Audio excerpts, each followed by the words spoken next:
President of JIPMER Scientific Society, Dr. Dasari Papa, onto the dais.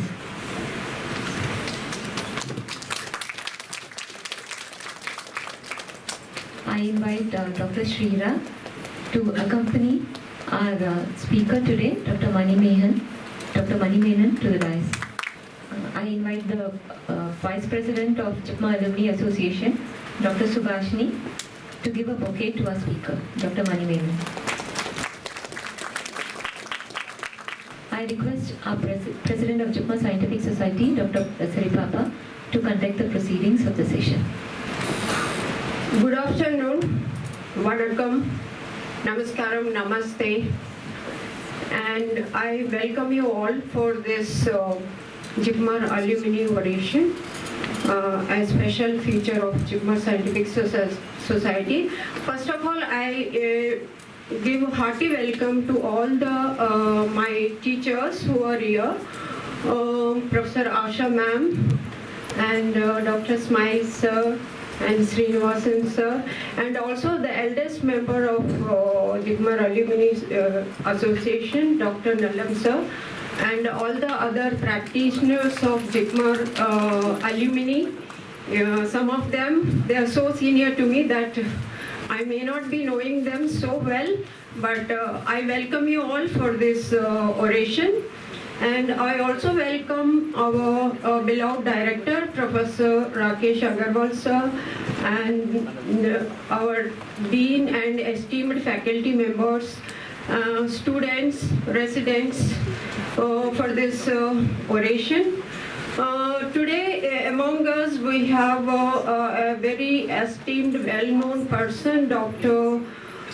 Menon, who belongs to 1964 batch, to fulfill one of the aims of our JIPMER Scientific Society. The aims are to promote interchange of academic scientific knowledge in the field of medicine and allied sciences. And the second objective is to provide a forum for the members of the society to present their clinical and research work for academic discussions. So these are the two objectives that are laid down in the constitution of JIPMER Scientific Society, which initially started in 1964 as JIPMER Clinical Society. So we have our esteemed guest who belongs to 1964 batch.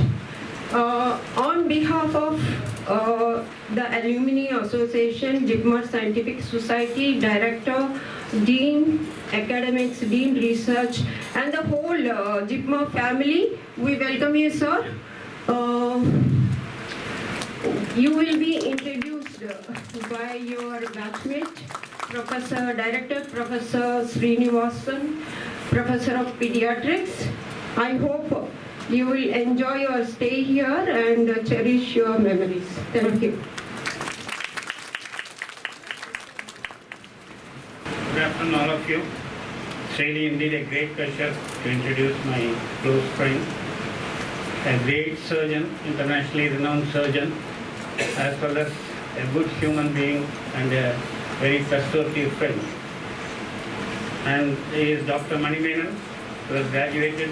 He joined with all of us, a few of us are here, in 1964. 65 of us came here and we passed out. And he had a dream to become a neurosurgeon like Jacob Chandy, very famous neurosurgeon in CMC Vellore, and a very world-renowned neurosurgeon for his excellence in neurosurgical work.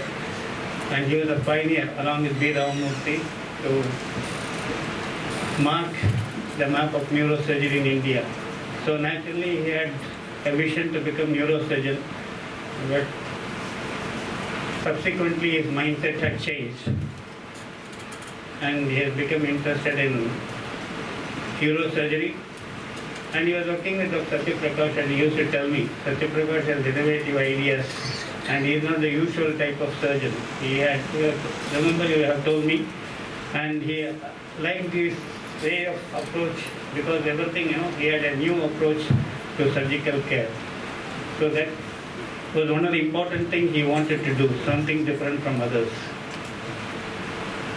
So we joined Dhanvantari Medical College. It was called Dhanvantari Medical College, then subsequently it became JIPMER, and we came here in 1960. First year we did, of course, the usual subjects, biology, the integrated course, physics, etc.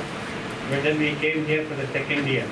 Okay. That is, though it was started in 1964, the labs were all there in the Parliament Legislative Assembly of Pondicherry. So it was a great undergraduate course. We enjoyed each and every year the company of 65 of us.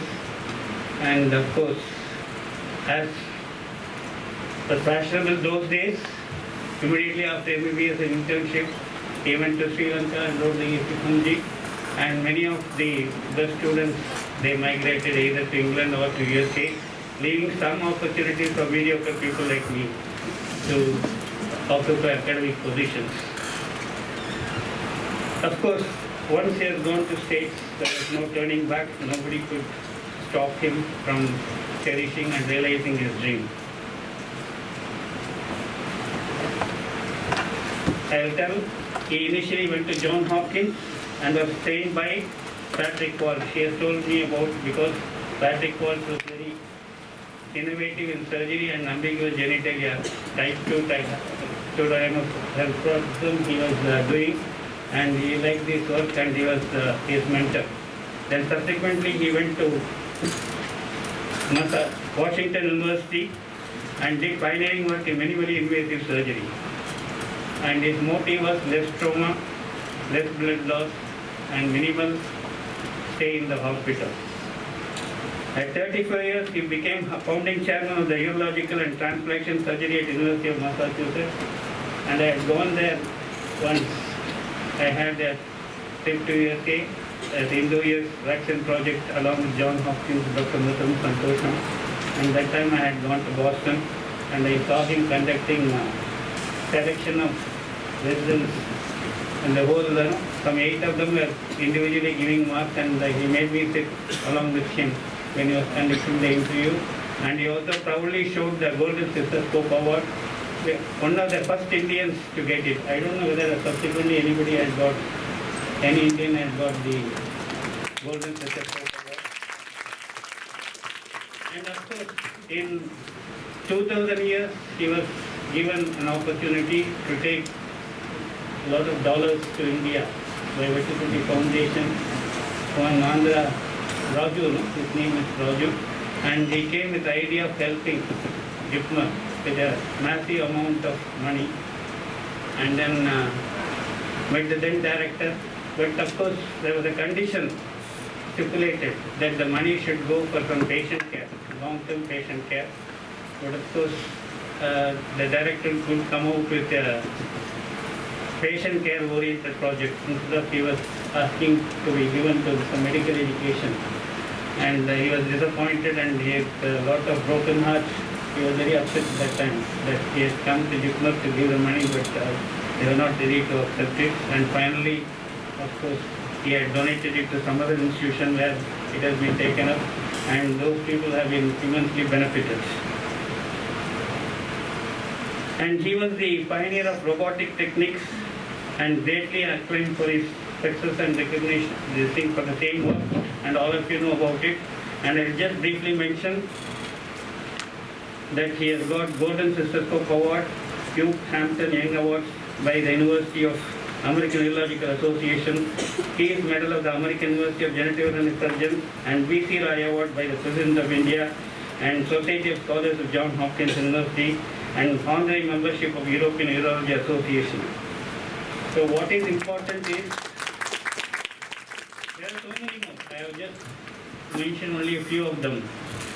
And surgical priorities of Mani Menon is known for patient safety, minimal trauma tissue damage, minimal blood loss, minimal hospital stay, and good surgical results with normal, near normal or total normal locomotion and other things. So here is Mani Menon for you, and I will not take much of your time to Mani Menon. Thank you.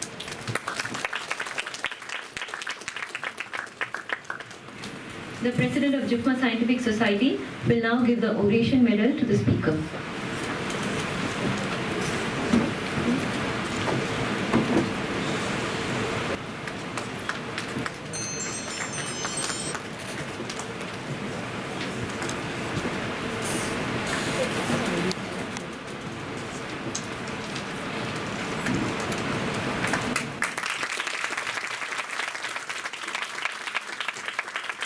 Thank you very much, Madam President, Srinivasan, my seniors, juniors, people whom I don't know. I remember my first trip back to JIPMER, about 2 years after I had gone. I was a resident of Hopkins, and so was my wife. And when we landed in JIPMER, to visit Srinivasan and his mom, I saw the director there, Dr. O.P. Bhargava, who had been my anatomy professor. And he saw me and recognized me, which I thought was quite appropriate since I had taught the class in anatomy for certain exams, not for all of them and not where it mattered, but I was very pleasantly surprised that he saw me and recognized me and smiled at me. And my wife and I walked to him. He turned to my wife and said, "Shamim, how nice to see you." And I said, "Sir, I'm Shamim's husband. I don't recognize you, Mani." So I think this is a little improvement over that initial pop-up. And not wanting to be upstaged by my wife, I haven't brought her here because most of you would not have. She might be giving the oration instead of me.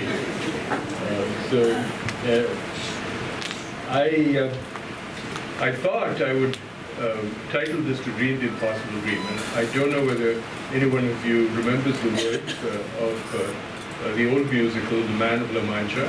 And it's about Don Quixote, who was tilting at windmills and dreamed the impossible dream. Going to the United States and starting a whole new field of robotic surgery. I think 2 or 3 million patients worldwide were operated on from techniques that we developed in the United States, being recognized by my adopted nation as well as my motherland, was dreaming the impossible dream. And that's the end. I mean, I've met the scientific society tradition, I've given an oration, and now I'm going to show you a card trick. I want a volunteer. If Srinivasan volunteers, do you think I've set this up? Dr. Agarwal, come please.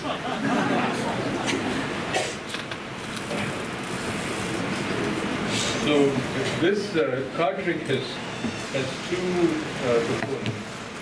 One is a deck of cards, and I want you to take the deck of cards and pick one. And the second is an ordinary cell phone that was issued to me by my parents' institution. So pick one card and show the card to everybody. And show the card. I have to see the card too.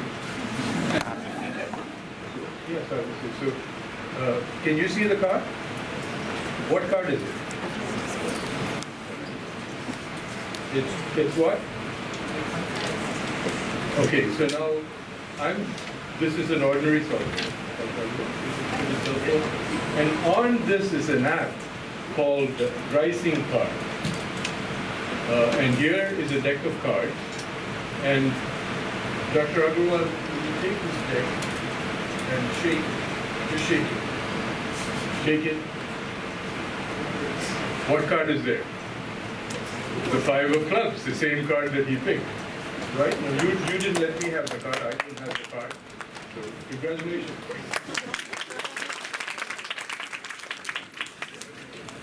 I have a second job. 1 week I work in the elementary school for my grandchildren, and I teach the kindergartners to the 6th graders science. And sometimes they get bored, and I have to do something to keep them interested. So this is what I do. This was JIPMER when we started. It was 1964. And one of the things we did as students was help write the Constitution and create the traditions of JIPMER. So I remember vehemently arguing about the Constitution, and I was brought on primarily because I could check the grammar and the spelling, not because I had any ideas about what the Constitution should be. This is 1964. I think it's still here. There was no grass back there. And these are, this is the batch of 1964. We started in 1964, we graduated in 1969. I think Srinivasan is somewhere here. I thought you were in this row.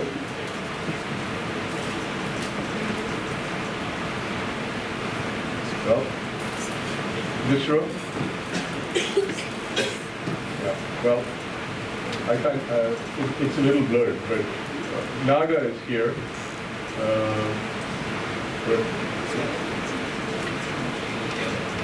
Yeah, so this is Jagat, this is you, right? Naga.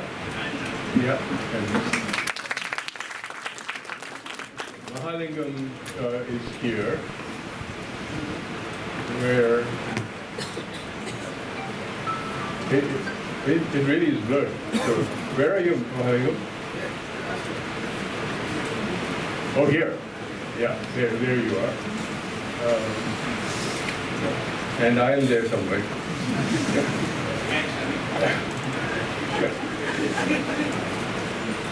I can recognize my wife, and I'm here. So, as usual, she likes to be as far away from me as possible, even though we've been married for 50 years plus. And so, we had some of our best post-lunchtime siestas in this hallway called the Hunter Theatre. The combination of heavy meal and air-conditioned comfort was too much for some of us to stay awake. Naga and Srinivasan and Mahalingam were the exceptions. They stayed awake for all the lectures, but I thought about my back. Hunter indirectly was a surgeon, directly was a surgeon. The Royal College of Surgeons has a Hunterian professorship that relates to John Hunter. And the result of this is that surgeons became ambitious. And the more ambitious they were, the bigger the incision they made.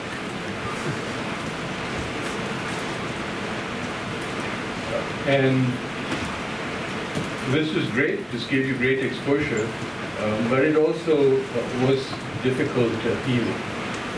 So modern surgery, innovations of modern surgery has been to do everything that you could do with that big incision through small laparoscopic ports.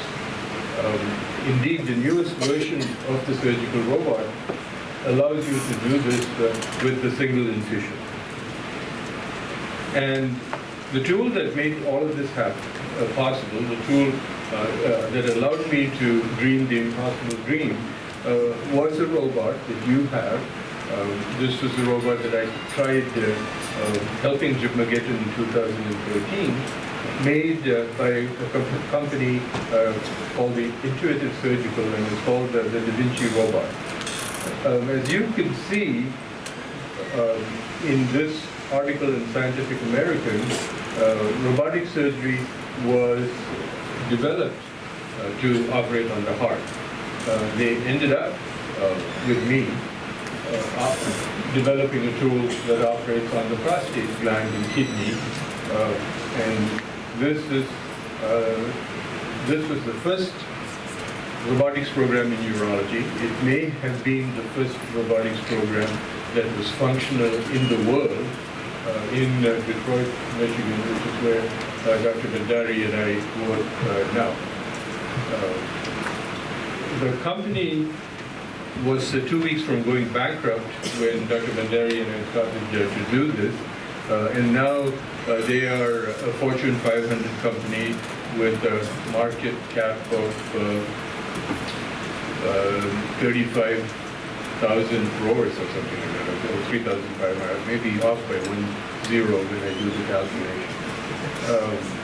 And what got them here was really the work that was done at Henry Ford Hospital by us in developing robotic surgery. The CEO once said that he was a great visionary.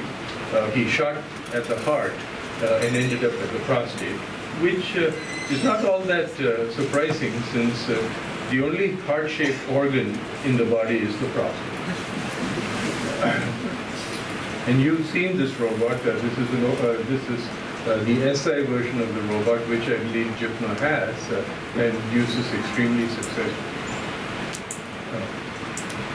In 2001, it was heresy to think that a surgeon could sit at the console and do an operation without actually scrubbing and touching the patient. And this indeed was the impossible dream. The obstruction that we faced, the attacks on my integrity, my honesty, and my surgical ability rivaled the discussions we had in creating the constitution for the JIPMER Alumni Association, where we would argue whether we should use is or should we use was in writing the constitution. And the key to the robot were these instruments that are articulated and can move. There should be a video. Let me see if I can pay it off here. Up until now, all instruments were straight. Laparoscopy was done straight, but this allows you to suture just as if you were doing open surgery. Instead of using your wrists, you just use your fingers. You have a 50-fold magnification, and the reconstructive ability is unparalleled. So much so that one of my residents who had come to Japan went back to train in Japan, and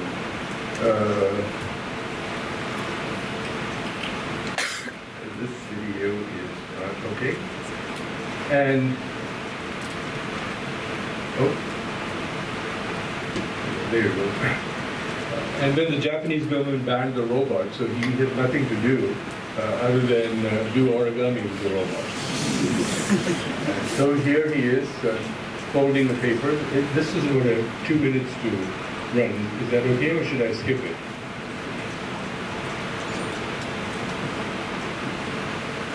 Listen, I started with a card trick. I'm definitely improving the quality of the stock by going to origami.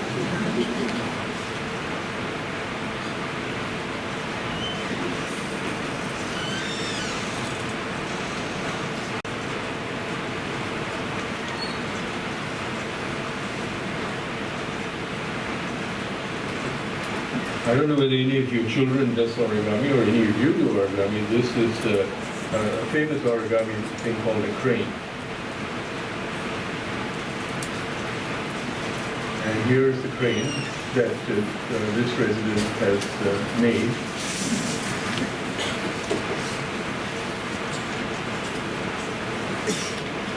And what is shown there is a penny. This is like the old Naya Paise, the paise that we used to have. And the dexterity that you can get, the folding ability that you can get allows you to make these sophisticated models or do sophisticated surgery in a very small place. These are twins that I saw. One person whom I had operated on 10 years ago. And if you can see this is a scar of a hemichevron incision. And this person had a cancer in the kidney that extended through his vena cava and up to the liver. And you needed to make this incision. This was about 4 years before his twin brother came in. And the brother had the surgery done robotically, and you can see that these incisions are tiny. This person took 6 months to heal before he could go back to his normal work. This was done 3 days after surgery at the time when we were getting to discharge him. And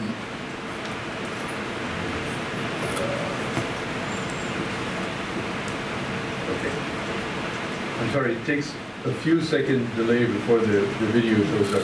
So this is a brief clip showing how the inferior vena cava was closed with robotic surgery. So this is this person's tumor. There is the renal mass.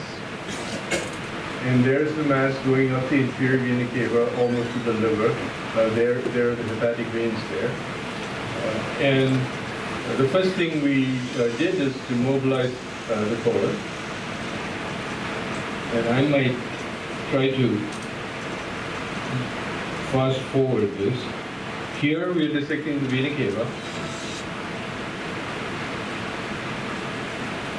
And all of that is the vena cava. There. Dissecting the renal artery.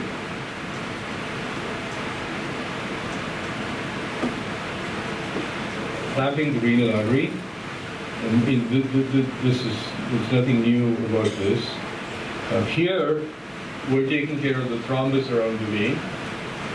Sanjeev Paul, who was the chief resident at that time, from Mumbai, he's put a loop around the vena cava. He is looping the left renal vein, tightening the loop on the vena cava, and see how the thrombus is filling out the cava.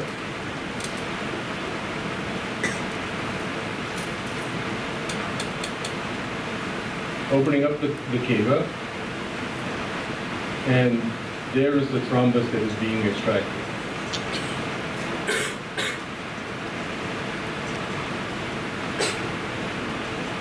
And I was going to show you how it's closed, but we won't. I don't want to do that.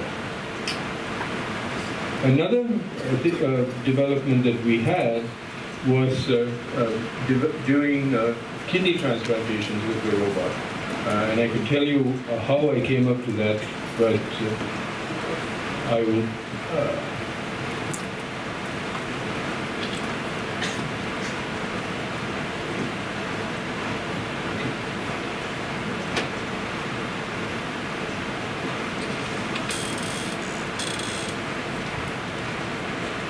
Is there audio for this, or?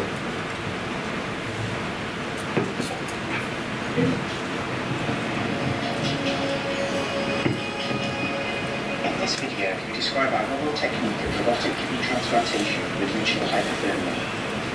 You recognize Dr. Bhandari? Minimally invasive surgery reduces perioperative morbidity in comparison to conventional surgery.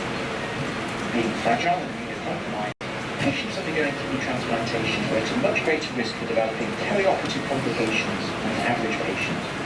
Complications affect not only short-term patient convalescence, but also compromise long-term graft and patient survival. Further, the precision and magnification offered by the robotic platform may aid in achieving better vascular uretero-vesical anastomosis, which lie at the heart of the kidney transplantation operation. Thus, transplant recipients may gain substantially from minimally invasive surgery. With the patient in supine position, 4 to 5 cm vertical incisions are made around the umbilicus and extended down to the fascia.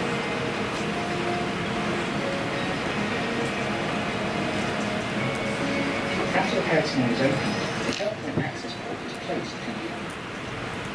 So you could actually do the whole operation now with a single port robot used through that single incision of the gel point. This is a technique that Dr. Bhandari, who is a transplant surgeon, and I, who are not, developed.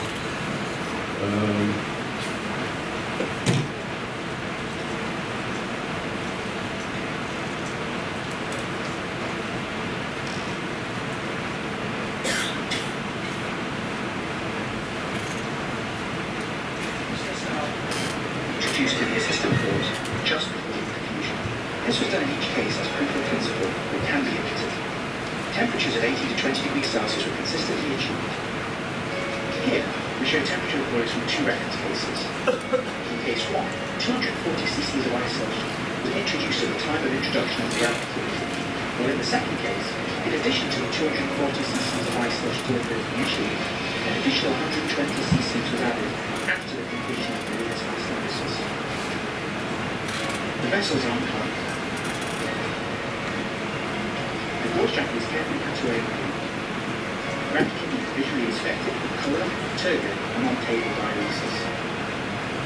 About 100 cc's of ice solution was introduced for the creation of a 1.5 to 2 cm orifice for subsequent retro neocystoscopy.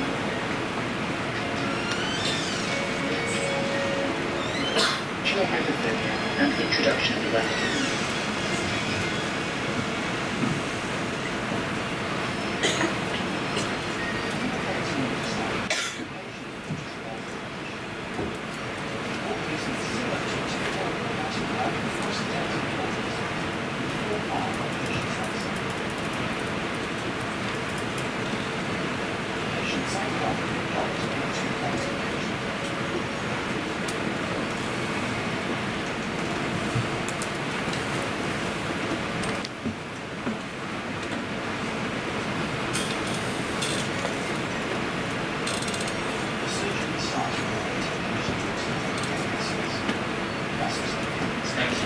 Exposing the external iliac artery first, followed by the external iliac vein.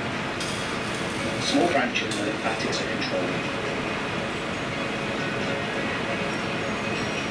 In this case, we continue exposing the inferior epigastric artery to prepare for anastomosis with the lower pole accessory artery in the renal gland. Using a 30-degree upward-looking lens, the bladder is then taken down and the extraperitoneal space developed.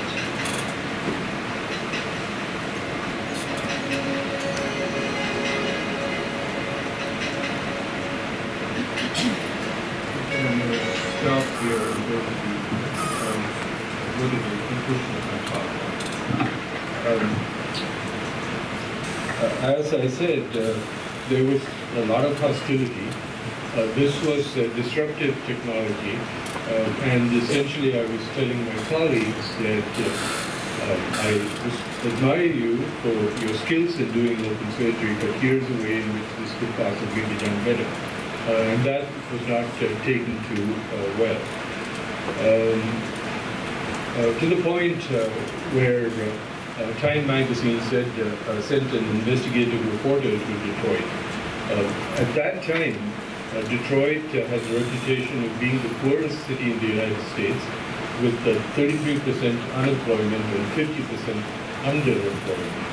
And Time magazine wanted to know why we were spending so much money in developing this technology that was not proven of use.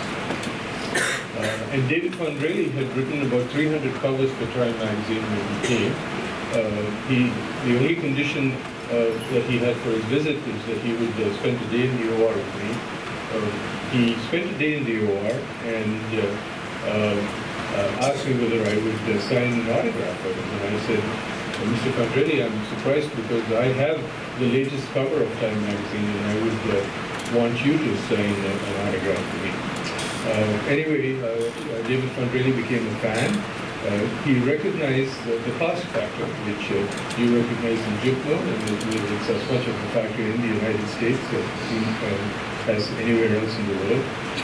And a couple of the sentences there is, here we have a collision between the engine of medical innovation and the runaway train of healthcare spending. Ponder the robotics revolution. And then later on he said, the first thing to notice is that this hospital and these doctors, an example of what is right about the American health system, not what is wrong, the expenses and the inefficacies of our US. Another thing that happened, and Dr. Bhandari was responsible for this, is we have a national museum called the Smithsonian, and the Smithsonian was opening a new wing, and they wanted to focus this exhibit, which anchored the new wing on innovations from immigrants. So this took the curative Smithsonian, looked at contributions that immigrants to the United States had made between 1600 and 2000, and the 2000 what they recognized was robotic surgery. The president of the Smithsonian went on to say in an op-ed written for USA Today, the National Portrait Gallery displays the likenesses of the first woman to serve as Secretary of State, Madeleine Albright, and HIV/AIDS researcher David D. Ha. These American pioneers were born in the Czech Republic and Taiwan, respectively.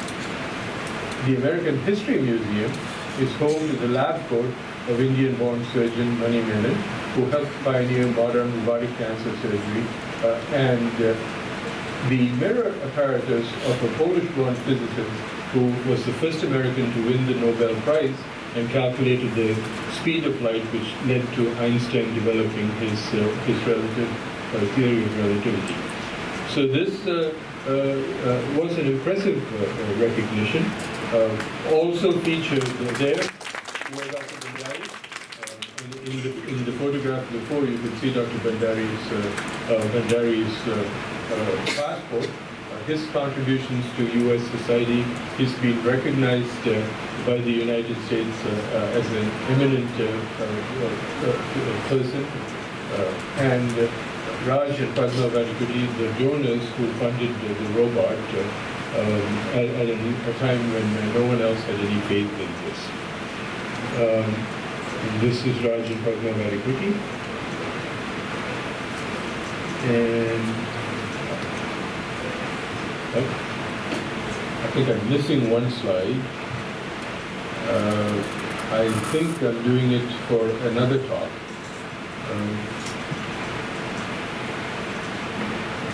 You can't end a talk in the United States without referring to Donald Trump, and so I was going to show a slide of Donald Trump and saying this could all be fake news that I gave you. So I hope I have your indulgence in this. Thank you.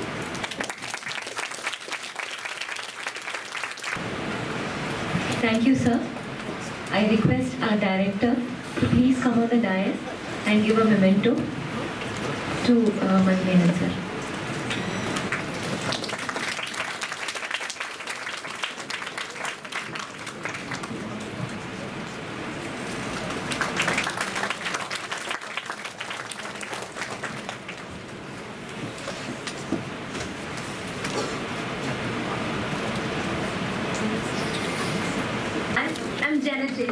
An intern from the MBBS batch up to K14. It is my extreme privilege to be here today as a part of the panel for the interactive section with Dr. Mani Menon. Without any further ado, may I now please have the honor of introducing our panel of moderators. Today we have with us Dr. Srinivasan, retired director, professor from the Department of Pediatrics. Srinivasan sir, fondly called as Srinu sir by his colleagues and students, is a JIPMERite from the batch of 1964, and as we know by now, a dear batchmate of Dr. Mani Menon. Sir, we welcome you to this session and onto the stage. Next we have with us Dr. Manikandan R, Head of Department of the Department of Urology, JIPMER. Manikandan is known for his surgical expertise and passion for his field, has in the past 1 year that JIPMER has procured the robotic system, added multiple feathers to the cap of JIPMER with the system. Sir, we're honored to have you with us today and welcome you to the stage. We also have with us today Dr. Sri Harsha, final year senior resident in the Department of Urology, and Dr. Pratibha Naik, final year senior resident in the Department of Pediatric Surgery. Sir, now, we welcome you to this session and invite you on the stage.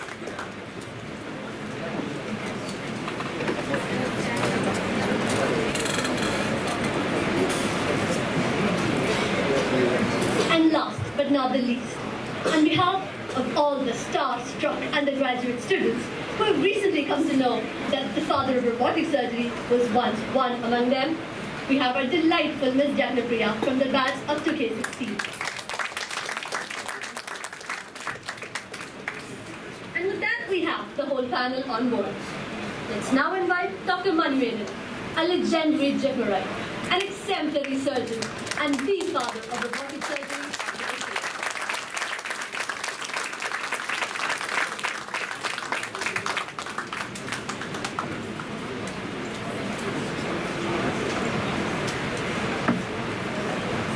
Thank you, sir. So with that, we're all set to start this interactive session with Dr. Mani Menon. We should have the first question from Dr. Pratibha.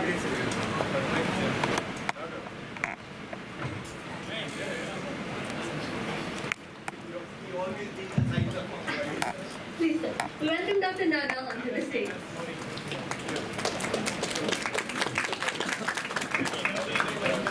Sure.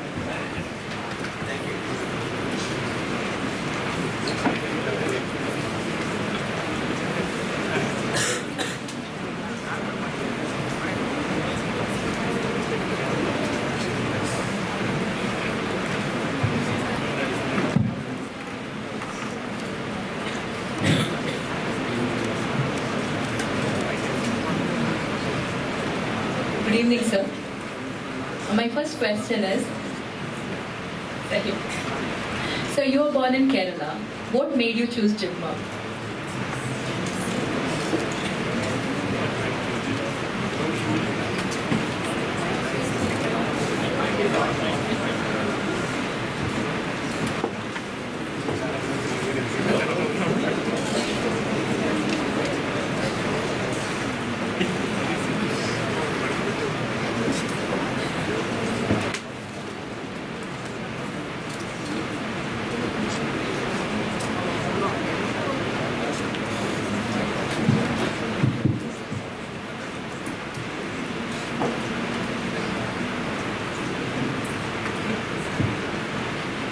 So I think the selection process was fairly simple.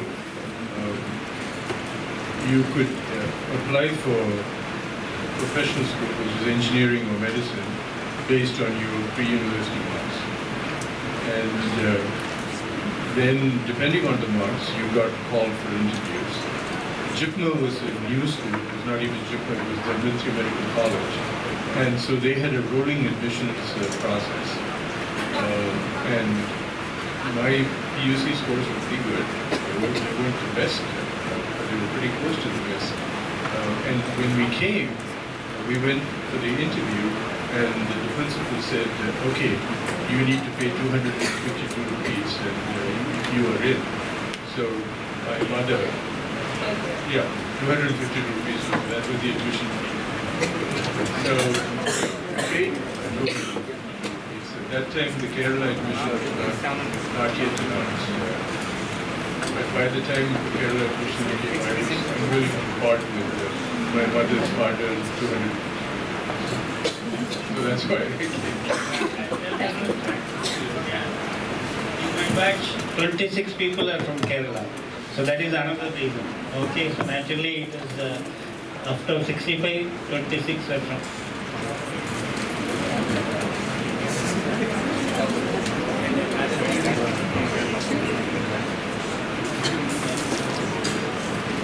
Another thing is, I have seen two Malayalis who do not know good Malayalam. One is Mani Menon, the other one is George Korean, who was at PIMS in gastroenterology, CMC, HOD he was. These two people do not know enough Malayalam, enough Tamil, they know only English. They are monolingual.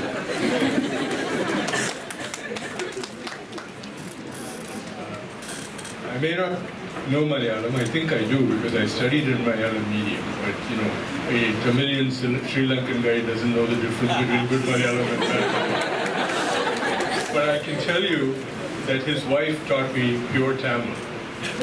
When they got married, he would read all her love letters to me, and they would in pure Tamil. If you want, I can quote some of them. You're going to quote, yes.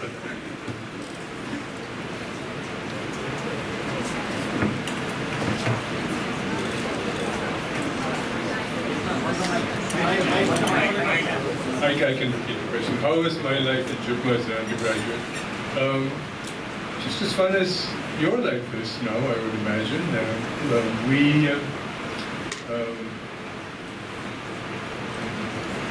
The reason I picked JIPMER is that I had a friend in pre-university whose name was Mani. And so Mani Menon and PC Mani, we were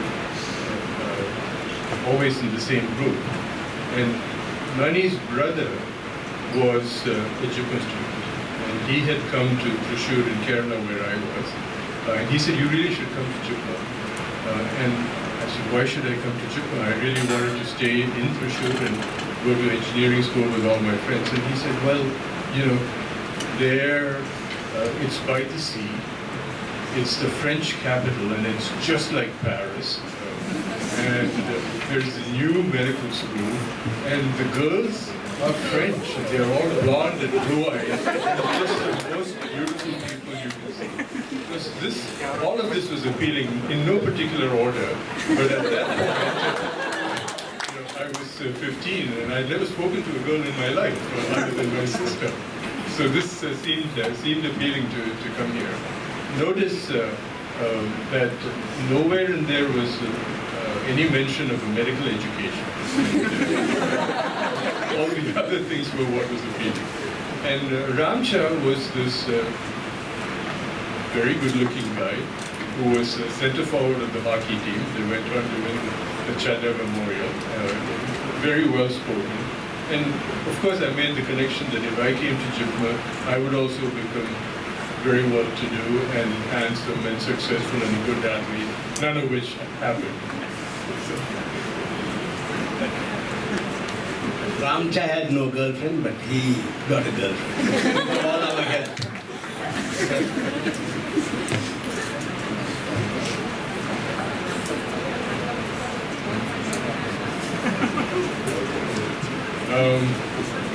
Well, the only hideout that I had was this place called Good Food. It was just down by one of the gates close to the temple. So that was a favorite hideout. I don't think it's there anymore. Is Ganpatra here still? Ganpatra? No. So these were ashram restaurants where you had wonderful South Indian food. Ganpatra is still there? Yeah. So GP and GF, so these were the two items. We liked the Parisian part of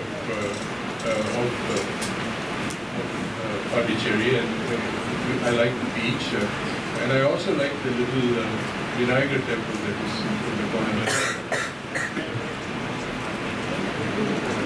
So you mentioned the introduction about his wife, Shamim.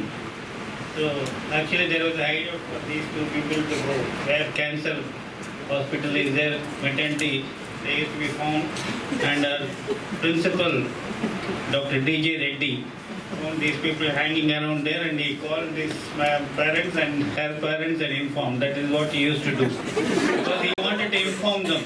They must not think that principal is not taking care of these people. So promptly, at time in his class, pathology class, he'll be sitting by my side, and because he's a marked man by principal, if he falls asleep, as he mentioned in his this thing, he'll ask me to pinch, and I'll be drawing something. So he will be, watching that, and then whenever he feels sleepy, he'll ask me to pinch. So this is one thing that I wanted to say. I think we should be more uplifting to these. You're probably thinking there'll be something inspiring that's coming. If you find something inspiring, please share it with me, because I don't think we're heading in that direction. I think this conversation is going steadily downhill. Alright, here's the next question.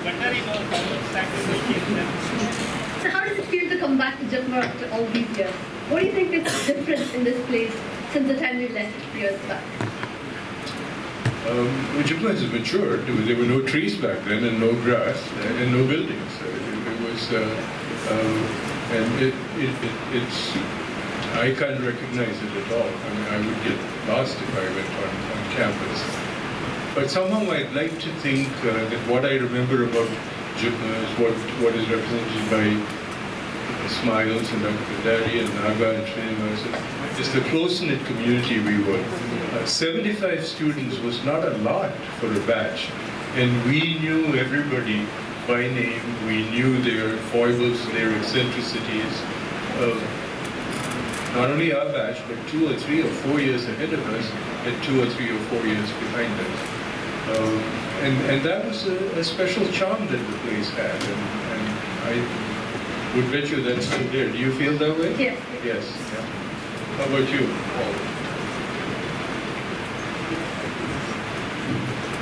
But we had much more freedom than what students have now. That's what I feel. But we got that freedom for all our students. He was telling that he was only correcting the constitution, but the constitution was granted due to an agitation by our batch against the administration. And with so much of secret dealings, we all went missions, secret missions, notices sent all over Pondicherry. But somehow we got it. We got our constitution. We got all the freedom after that. Nobody came to the hostel after that to check what we are doing. We studied well.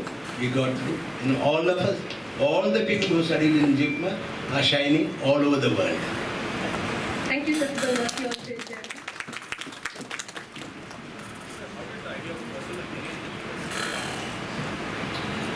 So, most good things that happened to me came from my wife. And she would argue with the word most, and she would say all good things. But she's not here to defend herself.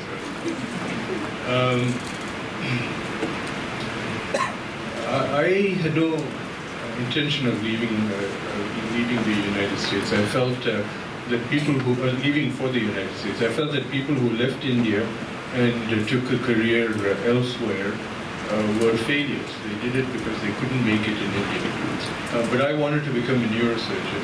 I wanted to become a neurosurgeon for reasons that are perhaps tangential to what happened. And JIPMER did not have a neurosurgical program, the residency back then. And you had to do general surgery and then go somewhere else to do neurosurgery. And my wife said, if you have to do that, why don't you go to the United States and train straight in neurosurgery and then come back to India. And Srinivasan mentioned Jacob Chandy, who was the director of the CMC Vellore. And I knew Jacob Chandy's nephew, and he was kind enough to say exactly the same thing.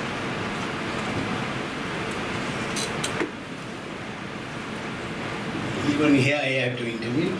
If he is in US today, it is due to me, because I took him to Sri Lanka, because I was from Sri Lanka, and he wrote the ECFMD exam in Sri Lanka, got through, and most of them got through and went. I failed. But I'm very happy that I failed. I'm quite happy in India.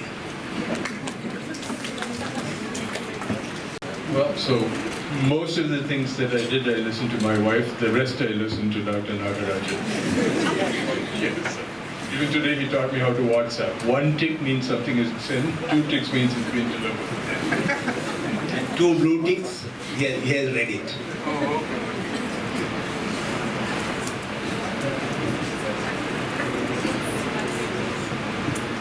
So, how involved were you in research activities during your undergraduate days?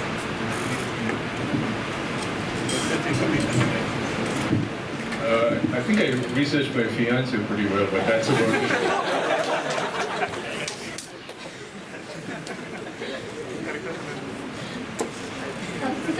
So there was once a time, like you mentioned, where majority of the graduates from a batch and from an MBBS batch in JIPMER would go abroad and looking for better opportunities. So right now, on behalf of all the interns who are at the crossroads of life, do you really think the grass at the other side is greener? Today, do you think India has fairer opportunities for those, even those interested in research and innovation? I don't know. I think in our batch, maybe 30 to 40% stayed back. The majority of people went to the UK, and and it was the minority that went to the USA. And it used to be, and this is entirely subjective, that the USA gave more opportunities than any place on earth. The country depended upon immigrants. You saw the Smithsonian having a special exhibit recognizing people who came to the United States, and that was true. I don't know that it is as true now as it was in 1973 when I left. And very clearly, there were more opportunities in JIPMER. We struggled mightily. I was the president of the Students' Union and led the strike against Dr. Reddy, the principal, to get us better pay and better opportunities. But I also went on his behalf to the secretary, Dr. Badari has done this, to make JIPMER autonomous so that we could give degrees and we could help our graduates. That didn't happen when JIPMER was a central government institution. And if you finished, your fate was entirely in the hands of some minor functionary in Delhi.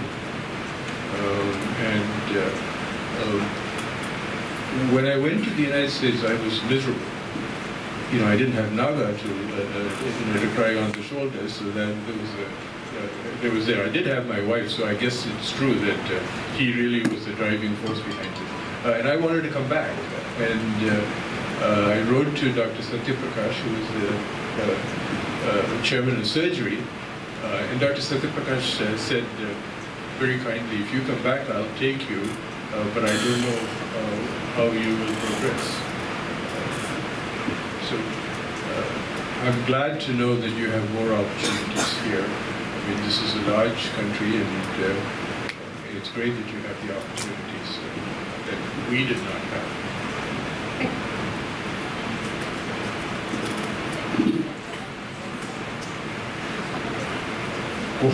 What is it? So the question is, what is a typical day in my life? I mean, every day is like this.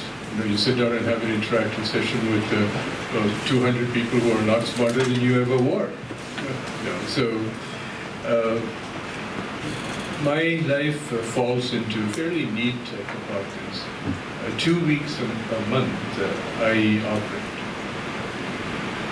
I am the Emeritus chairman. I stepped down. I was the chair of the Department of Urology for 37 years. And I stepped down in April, but I still maintain a clinical load. So I go to work at 7 in the morning, and I usually get back at 9. And then I catch up on emails or surf the web. On Saturdays and some Sundays, I work with the residents writing papers. And it's very clear which residents will do that, and it's the residents from India who will come on a Saturday and a Sunday to write the papers. US-born residents have families. They don't have the fire in their belly. If they do, it's certainly not working with me. The third week is a transition week where I do the follow-ups of the patients that I operated on before. Whether you are the chairman of the department or the former head of the department, you have to deal with the patients one-on-one, which is something that I enjoy. So if I operated on patients a week ago, they will come back for follow-up and I'll go there. Around the middle of the week, I will finish that, and I go to New York, where my daughter lives. There is a public school right next to my daughter's apartment, and I teach the kindergartners to the 6th graders. And so in a given day, I have 85 to 100 kids who range from 4 years to 11 years in ability, in age. I have 20 minutes per class, and I'll have 30 kids per class, and I have to come up with interesting experiments for the kids. And this card trick is one of those experiments. I can't afford to fumble. The kids, there will be gifted kids, there will be autistic kids, there will be disruptive kids. The disruptive and the autistic kids will gravitate to me. So you have to sign up for this. It's called the Paji Club. I'm Paji. So I have to spend a lot of time getting the materials together and making sure that the classes go. And I would say this has been the most intellectually stimulating part of my career, even more than robotic surgery or picking up after Naga fell down drunk in his room.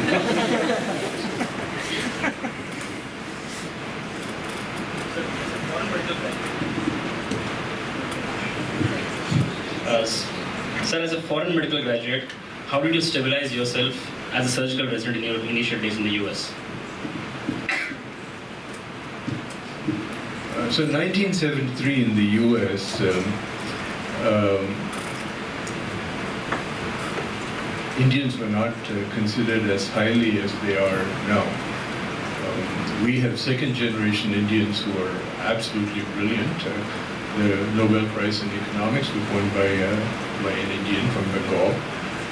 But in 1973, we were unusual. We looked different. We spoke different. Most of us didn't drink. Few of us played golf or danced. And this was the social ethos. I'll give a briefer thing. So I started at Johns Hopkins, and it turns out that some random fluke, not talent or intelligence or because I deserved it, I was the first person of Indian origin ever to be picked in any of the surgical disciplines in 103 years of Johns Hopkins Hospital. The first day that I was there, I was a third-year resident starting in urology. We had a second-year resident and a first-year resident who were general surgery residents who were with me. And these were all white Southern America, white South, not South America, but the southern part of the United States. Baltimore was south of the Mason-Dixon line there. So the first day that I was there, I was getting ready to prep a patient to the operating room, and the intern, whose duty it was to get the x-rays, came to me. He thought I was the janitor, I was housekeeping, and he said, gave me a mop, and he said, mop the floor. I have to run get the x-rays. And I was furious. I was told, you go to Hopkins, they're going to treat you like dirt, and that certainly was bearing out in the first hour of my existence at Hopkins. And I was about to blow my top. And I realized two things. One is that when I lose my temper, I really lose it badly. And so I try not to lose my temper. And the second thing was that the floor needed to be mopped. So I mopped the floor, and I scrubbed it on the case, and the intern walked in, and he saw who his senior was, and the blood drained out of his face. You asked the question of how was it as a foreign medical graduate. The head of anesthesia came to me and said, why did you mop the floor? And I said, well, it needed to be mopped. Do you know that you could cause that intern to be fired for insubordination? And I said, I did cross my mind. And he said, are you going to do anything about it? And I said, well, I'm going to think about it, but for the moment, I'm not going to do anything about it. And he looked at me and he said, from now on, you will never have a problem with the anesthesia department as long as you stay. And it was cemented with another experience.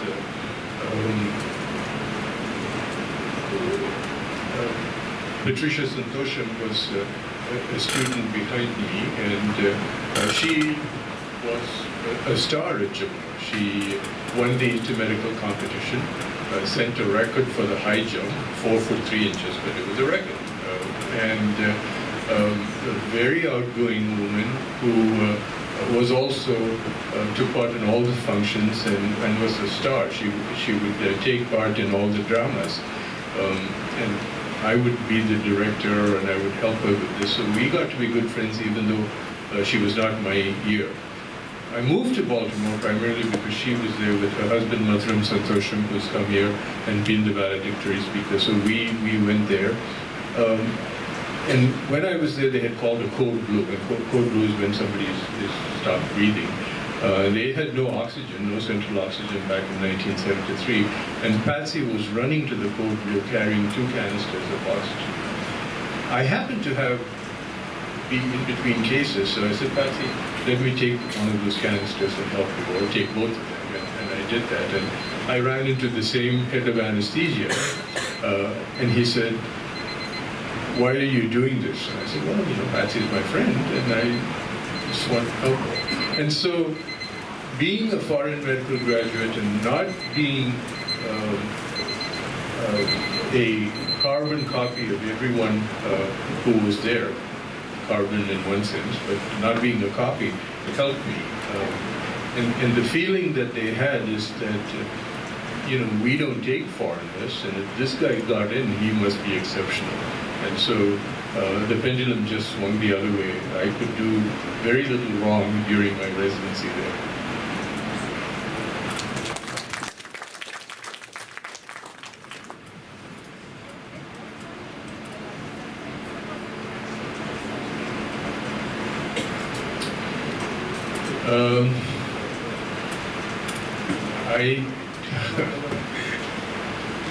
Medicine was never my passion. I did it because my mother told me to do it, and I was too scared of failure. I realized what a bad doctor I was, when I was an intern, and I had to see patients first and change their dressings, and I didn't know how to do any of this. I knew little of medicine. I knew how to pass the exams. I knew how to take the tests. That didn't mean I knew to look after a patient. And I remember walking to Robinson Spinal, who was my registrar, and weeping and saying, please help me, I'm totally lost. And with great patience, he led me through incising my first abscess, changing my first burn dressing, removing my first lipoma, which ended up by being somebody who almost died because he had a coagulopathy that we had not diagnosed. So it wasn't a passion then. I think it became a passion when I went to Hopkins. Hopkins was and is an extraordinary place, full of people. They could be arrogant, they could be egotistical, but they also were driven for excellence. They were also driven for innovation. And that got embedded in me, and that's when it became a passion. Working with Dr. Bhandari, getting the robotics program started, seeing the big incisions that we were doing and figuring out that I could do something that was better, that was a great reward. So next question. If you weren't a groundbreaking pioneer of robotic surgery, what else do you think you would have been in life? Can you see another career for yourself? I would have been a frustrated cricketer. Naga here was the vice captain of the cricket team, and he was the opening bowler, which meant that he could bowl at 50 miles an hour, and which meant that I could bowl at 20 miles an hour.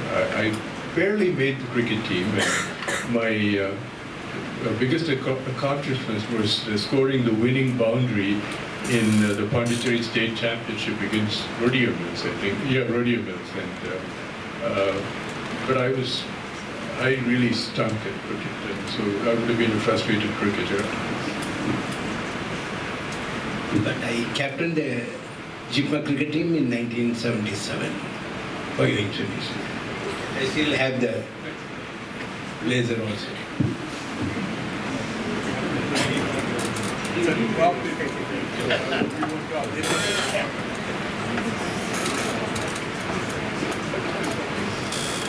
So as your favorite Coco Chanel quote goes, that success is most often achieved by those who don't know that failure is inevitable. Did you have any setbacks in your life? And if yes, how did they help you in building up your career?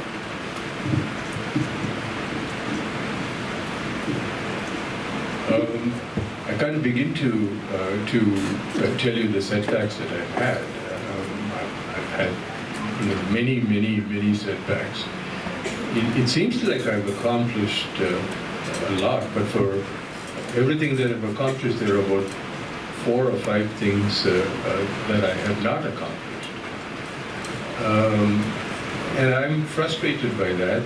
I see things that by rights I feel I should have had, and I didn't get. But then my daughter, my son, and now my grandchildren remind me of the things that I did achieve that I did not deserve to achieve. So that that has the balance. Having children and grandchildren, and a wife who has a sharp tongue, but her head, her feet firmly rooted on the ground, has been helpful. Sir, as it has already been mentioned, what made you shift your career from neurosurgery to urology? So the short answer is that I didn't get into a neurosurgery residency. So I had no choice. The short answer was, at that point there were 80 neurosurgical programs in the country. I applied to all 80 and I got rejected by all 80. 2 programs took me. One was Hopkins and the other was Harvard. But there was a catch. When I finished, I would get the same training as one of their first grades, but I would not be allowed to take my boards in surgery. So they wanted to train people who would go back to their home country and serve the country. So I needed to get a letter from a government institution or an institution in a private institution, telling them that I had a position in neurosurgery. I couldn't get that letter. I wrote to JIPMER, and the letter sat on somebody's desk, and I did not get a response, which, knowing the cast of characters that was in administration, did not particularly surprise me. I wrote to CMC, and I mentioned to Dr. Chandy that I was a good friend of Christian Medical College in Vellore, and that I visited the place many times, and his nephew and I were great friends, and I had this opportunity to train either at Harvard or Hopkins, and I wanted to come back, and would CMC keep the position open for me? And I got a very nice letter from him, which surprised me, saying, "Yes, I remember you well. You've come for intermedicals. I've met you with my nephew, and it is truly great that you have these wonderful opportunities. Not many people will have the opportunity like this. When you finish your training, we will not have a position for you at CMC." And I took this letter and I sent it to Hopkins, and they said, "Well, there's one word that is missing. If they said we will have a position, we will have a position for you. That not is what it is." And I really, so talking about a failure, so it was a failure not getting into neurosurgery. I felt the best way that I would get into neurosurgery was by kissing up to the neurosurgeon in the community hospital that I was working, who was a brilliant neurosurgeon, and I really wanted to get into his best books. I thought The only chance that I would have to get into a neurosurgical program is if he wrote a strong letter. And I did everything wrong. I mean, culturally it was wrong. I was trying too hard. I was brown-nosing him. And he simply did not care for me. It turns out that he had a personality flaw and ended up losing his license. I did not see that until the end of my residency and this end of my rotation with him. The next rotation I had was in urology, and they treated me as if I was someone special. Everything that I did wrong in the neurosurgery department was nice in the urology department. I saw a couple of patients whom I got very attached to. There was a 30-year-old person who had a urachal adenocarcinoma, and I went in to do his history and physical. And I said, Mr. H, am I in the right room? And he looked at me and he said, you are shocked because I'm so young, aren't I? You know, how long do I have to live?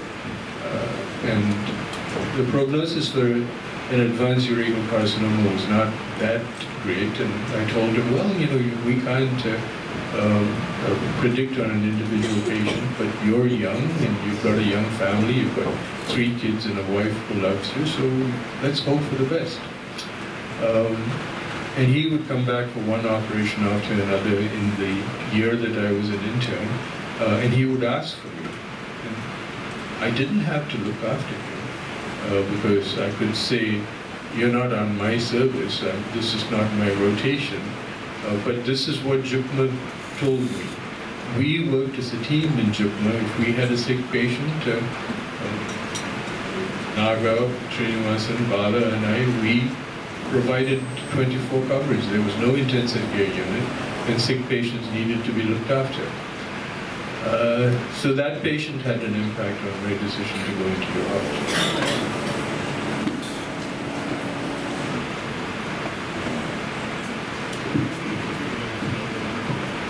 Sir, when robotic system was a failure in cardiac surgery, what was the thought process in you when you went to the intuitive to look at the robot and to get back to urology?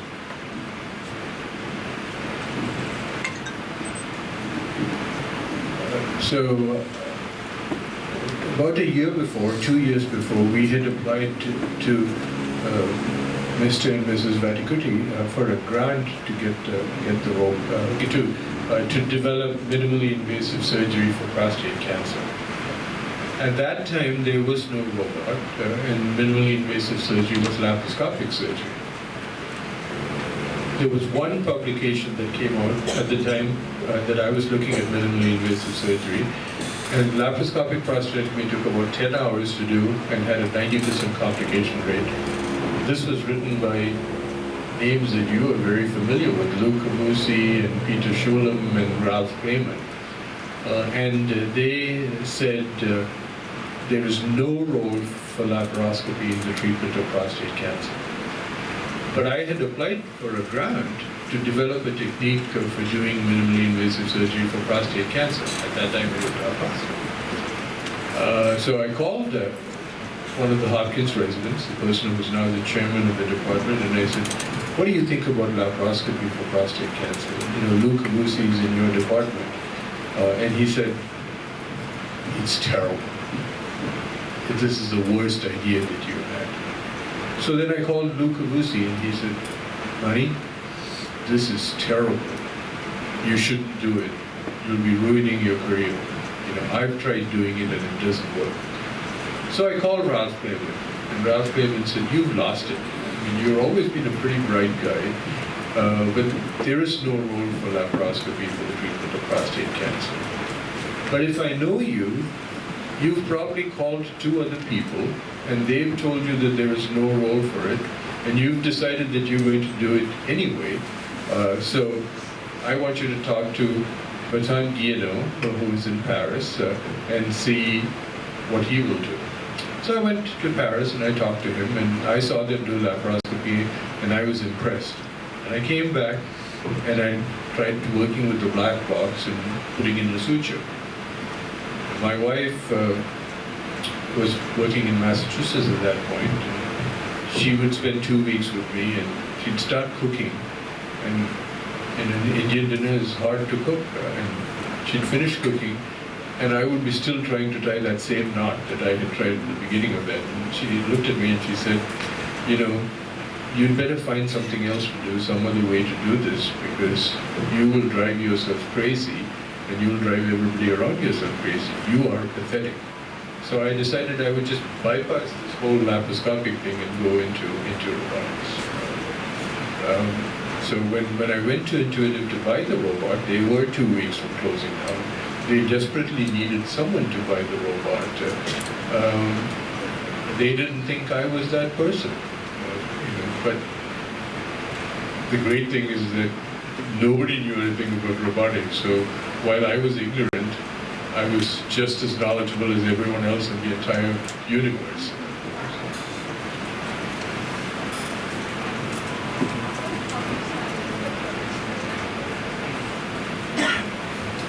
How do I balance my professional and personal life? So it's 50% professional and 50% personal. It wasn't always like that. When my kids were growing up, I think it was 75% professional and 25% personal. My wife and my father-in-law did all the cooking and the laundry. I took care of the children's extracurricular activities. I would drive them to their soccer game, and I would do their projects with them and do their Halloween masks, but that was only 25%. Now I was lucky. From the time my granddaughter was born, the institution gave me a week off to go and spend with her. They considered it my administrative time, and I could do my administration over the internet in New York just as well as I could do in Detroit. So that's the balance.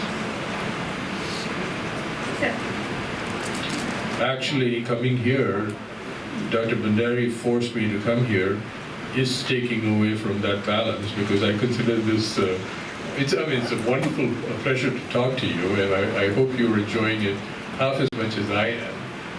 But this is my personal time. I have to do the 2 weeks clinical and 1 week follow-up there. I have to balance everything else in the week that I've been given time for.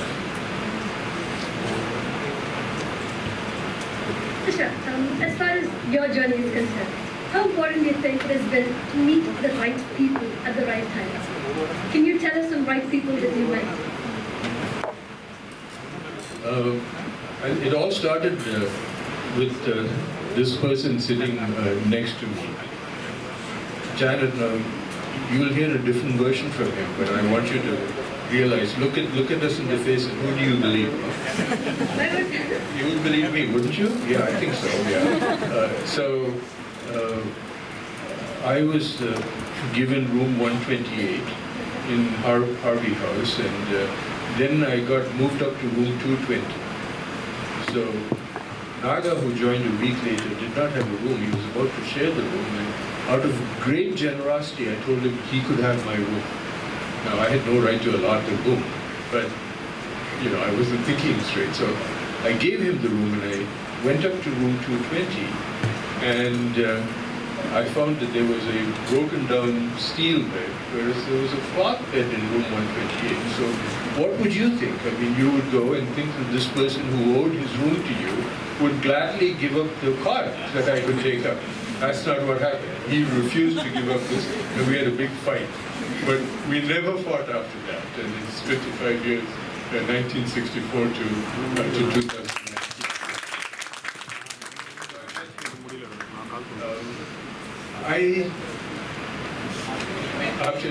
After that everything, that was it. I mean, that's all you needed. All you needed to do to succeed in JIPMER in this life, me and Dr. Nagaraj. And then I told you about meeting Dr. Smiles and helping me. and his helping me. In addition to being a Malayali who spoke Malayalam poorly, I was a Malayali who didn't like eating rice. And you didn't get chapatis in the vegetarian mess at JIPMER. And I happened to tell Srinivasan this, and for 3 years, every single day, his mother would make 2 tiffin carriers of food, one for him and one for me. Where do you get that kind of food? His mother had never met me until until much later. But Srinivasan went and told her, there's a young man, a boy there who doesn't like the food, and I don't want him to starve to death, so could you prepare food for him? So I met the right person there. I met Dr. Bandari. I came back here. The Department of Urology had just been started, and he was an inspirational figure. There was a symposium that he held. All the years that we were there, as medical students, JIPMER had never held a national symposium. Dr. Bandari held a symposium on stricture disease. And what impressed me was that his wife and his sister made sandwiches for every single attendee. For the same reason, Dr. Bandari thought that they might not like, many of them were from North India, the South Indian food might not agree with him. When I was doing my residency, I told you that I got into Hopkins. I met 2 really inspirational persons. One was a nurse named Patty, who was a nurse in the intensive care unit, and she knew much more about cardiac nursing than I ever did. And I took a cardiac rotation. At that time, the mortality from patients undergoing open heart surgery was 14%. And I made a promise to myself that no one was going to die on my watch. And there was one cardiac surgeon who would operate every single day, and one of his patients was going south. And I couldn't figure out why he was going south. And I just couldn't. His vitals looked okay, his blood counts were all right, oxygenation seemed pretty good. And I went to Patty and I said, Patty, I don't know what's going to happen. I think this man is going to die if we don't do something. And she said, I agree with you. Why don't you give him 2 units of blood? So, that makes sense. Maybe the blood counts are off. So we gave him 2 units of blood and he perked up and he lived. The next day it was clear that he was bleeding from the sternal wound and he got explored. And I thank Patty for doing this. 2 days later, there was another patient who was going south, and we couldn't figure out what to do. And I was there, and this hospital had just got central oxygen. Not knowing what to do, I traced the lines from the patient to the central oxygen, and I thought that Patty had connected the ventilator to room air, not oxygen. Now, Patty never makes a mistake, and she knew more about ventilators than I did. So I was hesitant to say that, but because she was my friend, I said, Patty, can you just check and see whether these connections are okay? And Patty looked at the connections. The blood drained from her face. It had been misconnected. And she connected it back again, and that patient survived. So during the month that I was an intern, no patient died. My wife was visiting relatives, so I didn't go home. I just stayed in the hospital because I wanted to keep this record intact. There was an on-call room. I would stay in the hospital at midnight, I would go to the on-call room, and then I would come back. And this cardiac surgeon would come to make rounds every midnight. Now, I wasn't here trying to impress him. I was here just because I wanted to flirt with Patty, or chat with her. And one day he said, I've seen you here every single day of the month. Why are you doing that? I said, well, my wife is away, I'm on this rotation, and I just thought I know your patients better than anyone else, so I thought I would stay here and look after the patients. He said, but are you taking your regular rotation? I said, I am. So I took regular general surgical call every third night, and I took the cardiac surgical call every night. And then he said, why did you give that patient 2 units of blood the other day? And I said, well, Patty told me to give the patient 2 units of blood. And then he said, what about the other patient? Why did you check the lights? And I said, did Patty tell you that? And he said, yes. And he then turned to me and he said, you are the most diligent person that I've ever seen. My intern has recently been appointed chair of urology. I know that you want to do urology. I've called him up, I've called the Dean of Hopkins, and I have agreed to pay your salary for 1 year if you go, if they will take you, and you have a job. And he also called the chairman of surgery at Harvard, and I had a position at Harvard. And this is astonishing. From being a nameless, faceless foreign medical graduate, I now have Hopkins and Harvard professional. And that was just a connection. It was Patty telling me to do the right thing.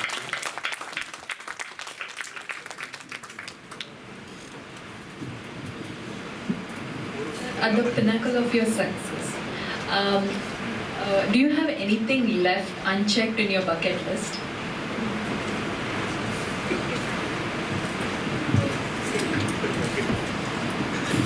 Lots. I'd like to bring the grandchildren to visit India. They haven't. They're 11 years. The oldest, my granddaughter, is 11 years old. So that's easily accomplished. There is a new operation that I'm working out for prostate cancer, and the concept is fairly simple, but it's going to be like starting robotics all over again. The concept is that you don't need to take the entire prostate out to cure prostate cancer. If you can leave a little bit of the capsule, and the concept is that this capsule is rich in nerves, and you can prevent the side effects of incontinence and erectile dysfunction with that. So this is anatomy. Every urologic oncologist worth his salt will say that I'm crazy, the whole prostate will have to be removed. And I would say that, when I was a resident at Hopkins, that's the way breast cancer was treated.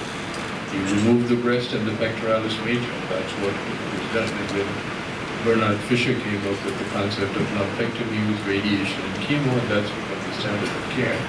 And I'd like to change the way prostate cancer is treated. So I will probably fail in this. I'm too old.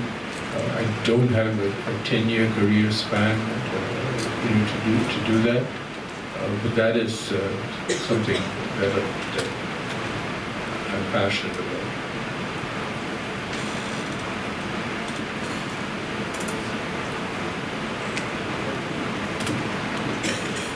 So this question has two parts, and this is especially for me and my all surgical residents, my colleagues. For a guy who has completed his entire surgical residency in India, including super specialty, how tough is it to get matched for a fellowship program in the US? And once completed, how well are the hiring opportunities for him when compared to his contemporary who has completed his residency in the US? So the two parts are how easy is it to get a residency, and then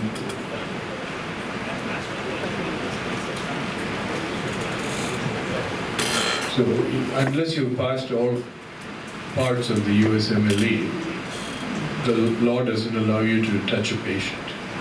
So in order for you to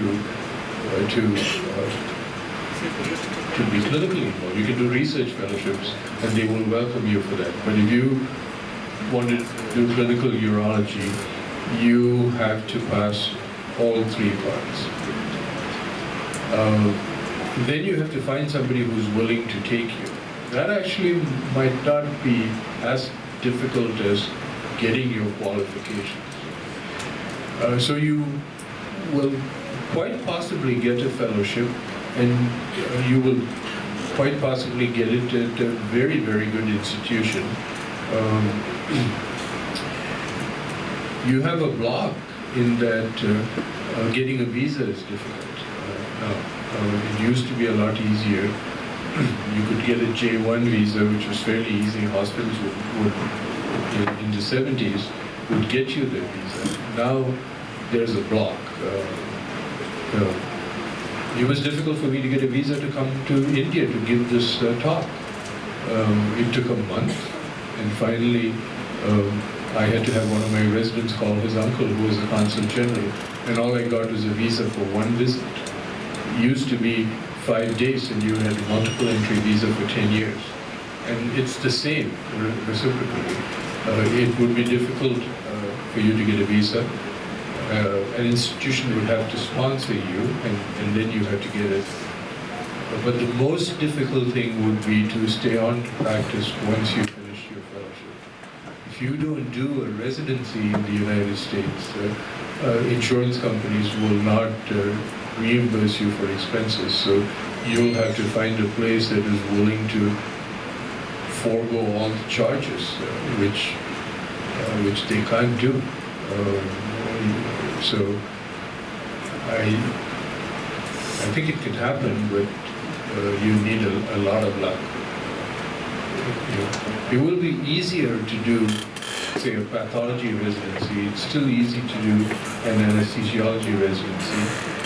It may be easy to do an internal medicine residency in some programs, exceedingly difficult in other places. But specialties like orthopedics, dermatology, ophthalmology, urology, and ENT are tough. Thank you. So for a light question, if we were to ask you for a movie and a book suggestion, what would you recommend to us?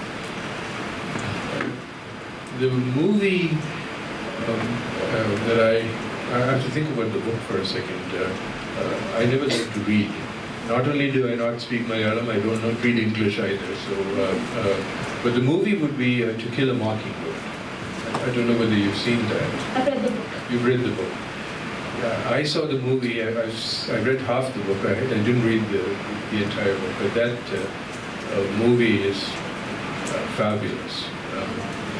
Another movie that I saw when I was in JIPMER that I liked a lot is My Fair Lady. And the book, the last time I was asked the question, I put my foot in my mouth. I said the book that I was reading at that point was Gene by Siddhartha Mukherjee. But that's tough reading, and it's science related. I didn't like the book version of To Kill a Mockingbird. So I guess my reading tastes are more into whodunits. So I loved reading Agatha Christie. I've read every word that she's written. I loved reading Conan Doyle, all the Sherlock Holmes mysteries. When I was 8 years old, I read The Discovery of India by Jawaharlal Nehru, and I liked it when I was 8. I'm not sure that I like it when I'm 68.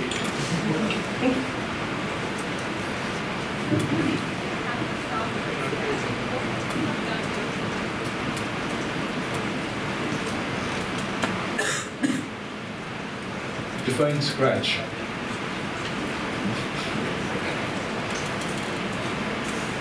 When I took my first breath, or no?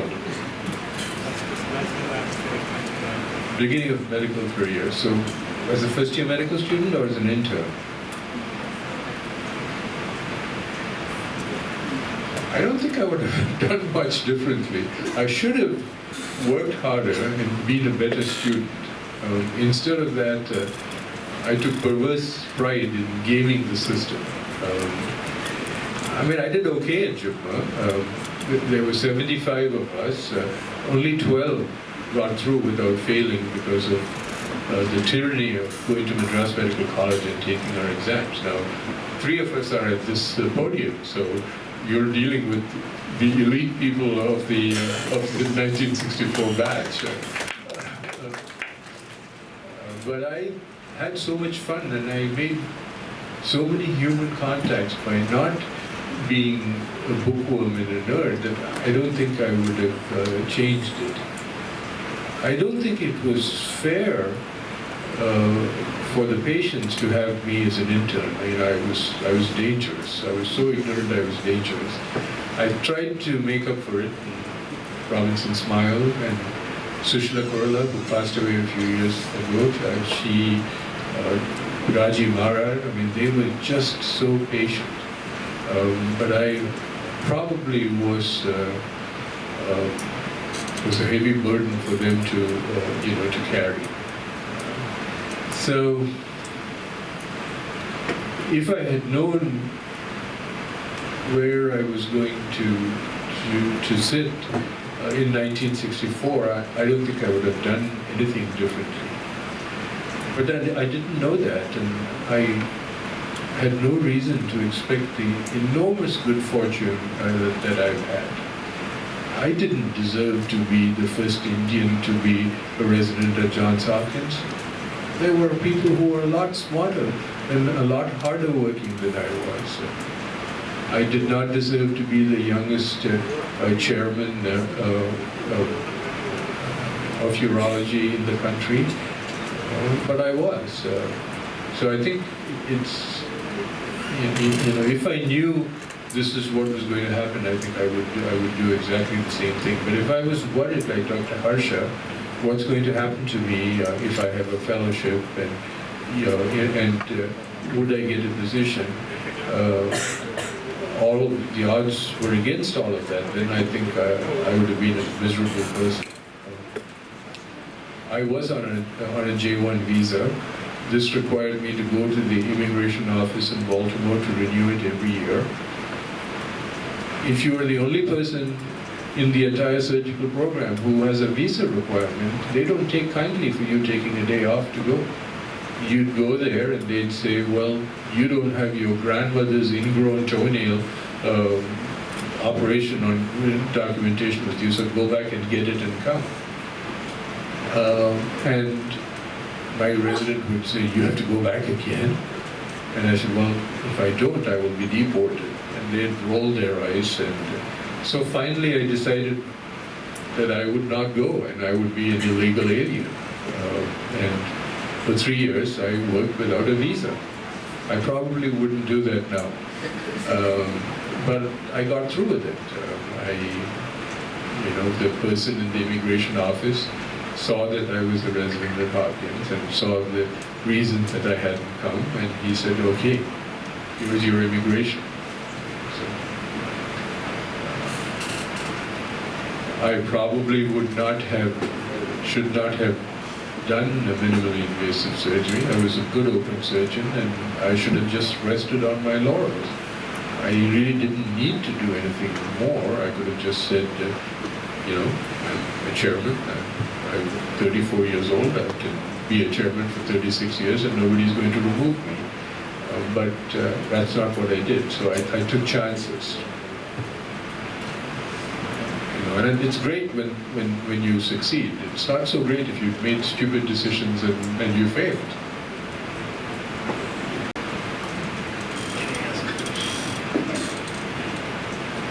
When you got to ECFMG, coming in, having food, everything at my place, and when I failed, we used to write to each other very often, unlike this WhatsApp and mobiles. He used to write to me from Connecticut. And he told me, luckily you failed. This is not a good place for you. Do you remember that? Huh? So, what made you? Just to pep me up, or you really thought it's not a good place for me?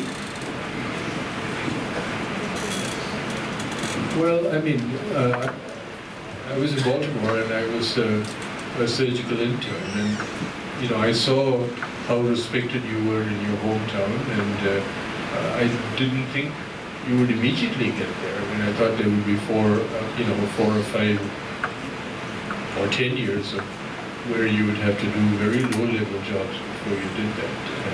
I did not enjoy that part of it. Now, ECFMG, you had to go to Colombo to do it. a big attraction for me was to go to Colombo. Was not to take the ECFMG. So I did not study one day for the ECFMG exam. And that showed. I squeaked through. If I had missed one question, I would have failed, and I would not have been allowed to go to the United States. Another reason I thought I would go was that Shamim would go, and then we could, I'm Hindu and she is Muslim, and this was not looked upon kindly, certainly not by the dean, who sent a letter to her saying, come to Pondicherry immediately, your daughter is being ruined. And she was the vice president of the Students' Union and I was the president, and it was an entirely platonic relationship. The only person whom I could confide in was Naga, and I thought it'd be nice for us to go to Colombo to see that. So I had no career intentions there. Again, at that point I was thinking that if I was really smart, I would be successful in JIPMER. I wouldn't have to leave the country. So, yeah. Actually, Mani Menon was very particular that I should come there. He was trying to entice me so many ways to come. You come, But of course, I decided not to go, and I did my DCH here. And between DCH and MD, again, there were a lot of stumbling blocks, because those days we had to go to Madras, as you mentioned, marks were only minimally given. Just you will pass 50%. But subsequently exams are being conducted here, and ophthalmology and all, A plus D, all were given. So finally, every time 3-year course, 2-year course, they will change. So then I thought I will write 1974. ECFG I passed. But unluckily at the same time I got my MD in Nolan Other Medical College. I did, then I never thought of going back. But he was instrumental in taking so many people, helping so many people to come to USA. Am I correct? Am I exaggerating? Yes. Not at all.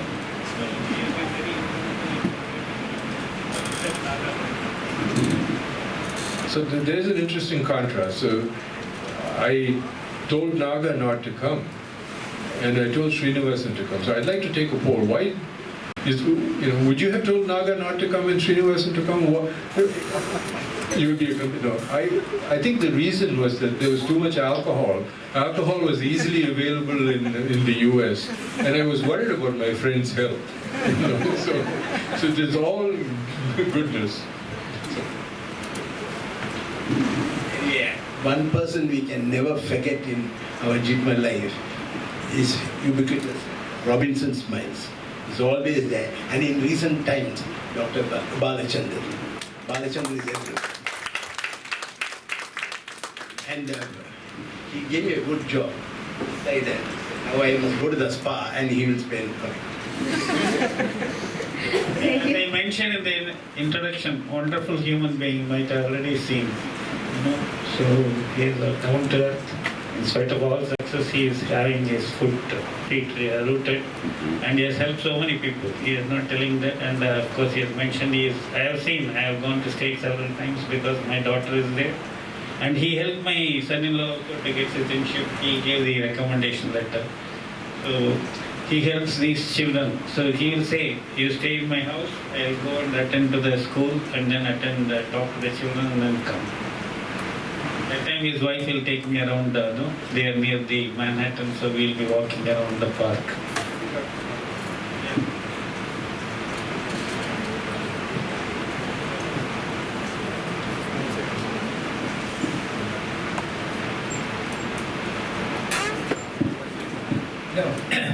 I want to say we are really proud of Dr. Mani Menon for achieving great heights in his life.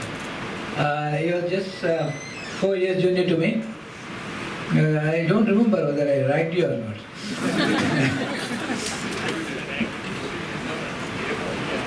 No, but still we used to rank juniors. I think I must have ranked you, that's true. After that we used to be very close friends, all his batchmates and all that. I remember him, he was a very quiet person, used to be very thin. Walking around, a tall man, tall guy. And Shamim also, I remember. We are all students. We are really proud of you and wish you all the best in future also. the end of that interactive session. I'll answer one of the questions which Srini he didn't answer, that how many Indians he helped. And I'll tell you the inside story, because our 50% of conversation is about the residents and all. And don't think that socially he has helped people. There are two components of Mani Menon, as you have been harping on, human angle and the professional. Professionally, he has set his bar so high that many times I feel is unreasonable. But next moment, the Mani Menon comes in, which is the human side of the Mani Menon. And if I say urology, one of the most difficult specialties, and I'm witnessing, I'm in US for 14 years, but we have been friends for 38 years now. If now he's not a chairman, we'll see that. For an Asian to get urology, if you take away his department, would have been 35 or 40%. So, and he boldly took them, despite that environment what you read here, simply because they would be so outstanding that there would be no comparison between his, one of the fellows produced 85 papers in a year, first class papers. So there would be no comparison in terms of what our residents would produce or fellows would produce and anybody else, and that would keep them shut. Otherwise, he was talking about the chairman a few days ago, that he said he has taken 2 Asians, and his head hospital administrator said that you take the third and we show you the door. So it's a difficult environment, and he has been able to manage. I have watched him since I met him first time, and all his students are in the highest positions you can think of, almost to his level. So that is one thing. One question more I would like to answer on that. I followed the discussion on, all of you have a thing that what are your prospects of going there? I think it's a hidden question with everybody. Let me tell you one story which Mani would relate is Inderveer Gill. Inderveer Gill is one of the top-notch Indian minimally invasive surgeon, and he was our resident at All India Institute, and after Jerry Blevis was there as from Presbyterian urogenic urologist, and resident's popular question was, what are chances of an Indian getting residency in United States? And Inderveer Gill went and said, sir, what are the chances? And Jerry Blevis had a long pause. So he said, sir, I didn't get the answer to my question. He said, I'm trying to find more appropriate term than impossible. And even now, Inderveer Gill says that that is what is under my belt. And he said, I'll prove that there is nothing impossible. And that is a long story. So I think it depends upon what is your conviction and how much you are going to invest in that to do that. Nothing is easy, neither here nor there. And his story was told by his own mentor, Patrick Walsh. Recently we celebrated his commemoration of chairmanship, and he was telling me during dinner that when Mani was recommended to me, I was a new chairman and I had to prove it, and I said, I don't have a position, but it came from my senior. So next call was that I am paying for him for 1 year. And he didn't work for him for a long time. So then he said that it answered my all interview questions. If somebody is willing to pay for an Asian to do a residency here, there could not be a better recommendation for me. So you have to take a message from him that there are no important positions where you selectively work hard. It's your trait. Your reputation will fly before you fly somewhere.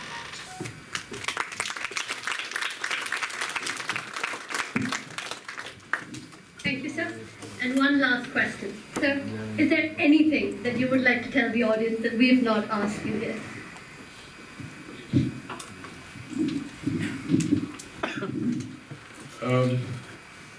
I lost. I made a mental bet that 1/3 of you will be asleep and the other 2/3 will be texting, and I only found one person texting. All right. Thank you, sir. So with that, we come to the end of this interactive session.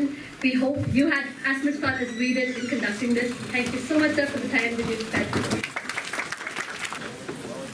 We now request Dr. Subhashini to come on stage to hand over a gift.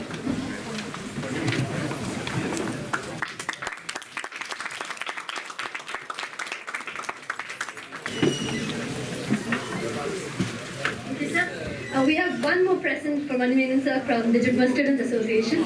We request the representative to give sir the memento.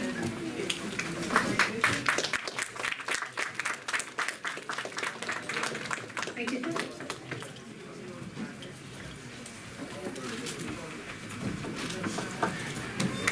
We're really sorry for the delay. We have 2 more mementos to be given away, and we request you to wait for just 2 more minutes. We now request Dr. Mani Menon, sir, to come onto the stage to present a memento to Dr. Mani Menon. Sir, would you please?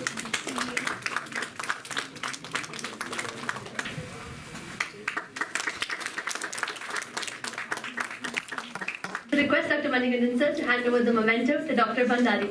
Bandari, sir, would you please come on stage?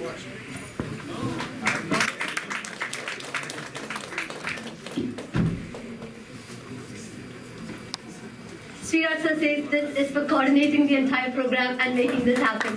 Thank you, Bandari sir, for making this happen.